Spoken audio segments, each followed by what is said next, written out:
দেখ বাবু, বারবার ফুটবল কিনে দিচ্ছি, এভাবে হারলে হবে না, এটা সাবধানে নিয়ে খেলবি। মা, জানি না কি করে ফুটবল চুরি হয়ে যায়। এবার তো যে করে হোক আমি খুঁজে বের করব। ওই দেখ, আজকেও নতুন ফুটবল কিনেছে, এটাও আজকে আমরা চুরি করে নেব।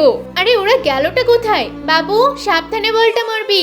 আরে ওই দেখ, ওরা উপরে খেলা করছে। হ্যাঁ, যদি বলটা কোনোভাবে পড়ে যায় আমরা তো নিয়ে দৌড় মারতে পারবো। আরে অতক্ষণ দাঁড়িয়ে থাকা যায়? তোরা এখানেই থাক, আমি বরং দড়ি বেয়ে উপরে উঠছি। এবার আমি ঠিকই বলটা চুরি করে নেব। মা দাও দাও দাও, এই দিলাম। আরে আরে হ্যাঁ, আমাকে দাও। একবার শুধু বলটা আমার দিকে আসুক। এই এই দিলাম দিলাম, এই দিলাম। এই তো, বলটা এবার নিয়ে পালাতে হবে। আরে বলটা গেলটা কোথায়? এইদিকে তো এসেছিল। আরে বলই খুঁজে পেলাম না, আবার চুরি হয়ে গেছে। এইবার আর বল চুরি হবে না, তুই দেখে নিস। এই দেখ, বল নিয়ে চলে এসেছি, চল আজকে খেলা করব। এই দাঁড়াও দাঁড়াও দাঁড়াও, ওইটা কার বল দেখি? এটা আমাদের বল, আমরা কিনেছি।